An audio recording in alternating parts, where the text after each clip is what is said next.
Hey, what's going on, everybody? This is Alan Anthony from Phone Tech at Work, and this is my final review of the Poco F2 Pro.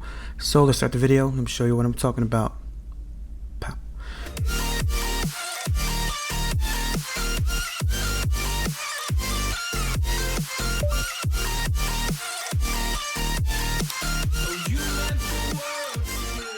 Alright guys, so the Poco F2 Pro. One thing I could say straight off the bat, this phone has a great value to it. So you do have a nice big screen, you got a Snapdragon 865 processor, you have no notch, you do have a pop-up camera, which might be a turnoff for some people because you don't have the official IP rating, but so you probably don't want to take this to the beach or whatever. But one thing that I do actually want to talk about is that there's no cases for this phone.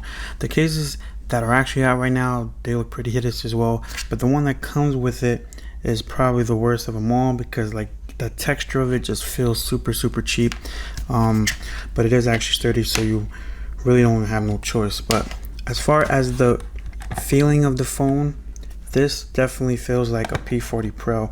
This phone feels really premium in the hand for the price point that it comes under. If you do want to pick this up, they do have it on eBay. It should be price dropping from $530 and under.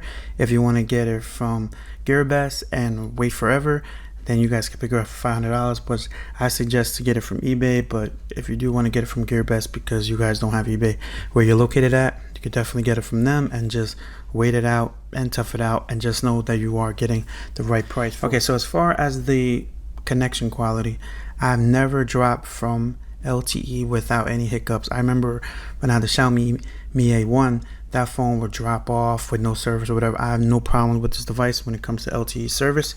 It stays on band 4 with T-Mobile. If you guys do have T-Mobile, you shouldn't have no problem with the service.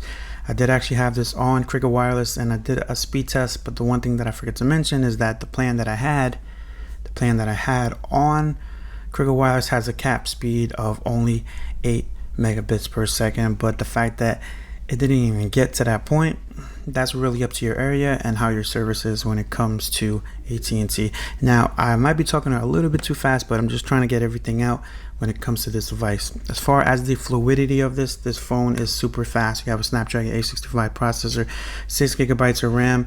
Just what you get as the overall package, this phone is a no-brainer to get. Now, the pop-up camera. Let's get into the camera real quick. I will have some samples showing while I'm talking through this. You do have some issues when it comes to focusing.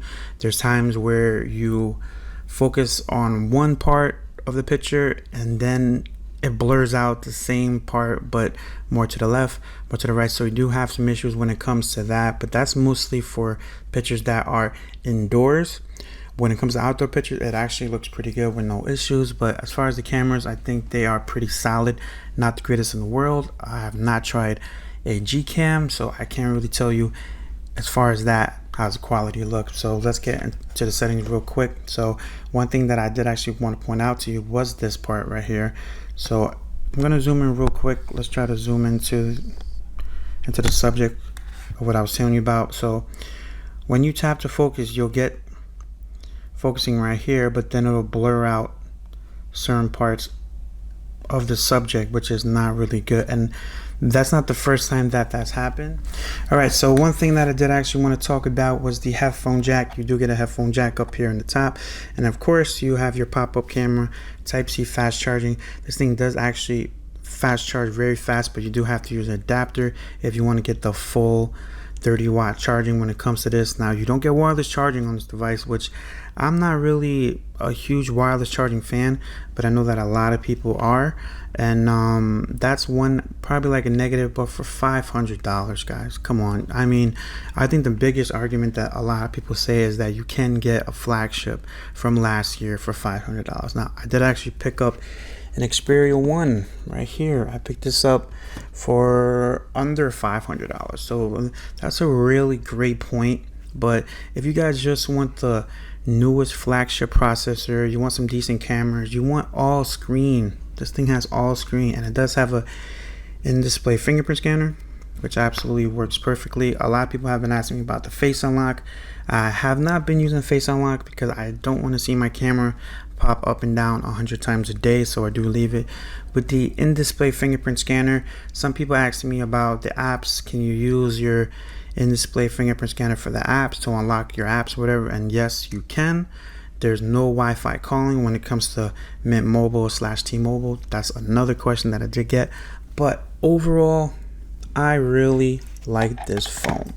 Will I keep it? I'm not positively sure because I do review a lot of phones, so it's pretty hard to say which phone I'll keep, which one I'll get rid of. But one thing that I need is some more cases for this phone so I don't break it.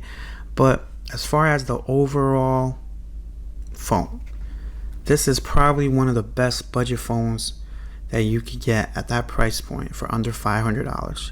If you could get it cheaper than that, this is an absolute steal. The big screen, decent speakers, you got a headphone jack, you got a beautiful design, you got no notch. Everything about this phone is A+ to me. The screen is decent. It's really not bad at all. You got an IR blaster as well. One thing that are gone on phones nowadays.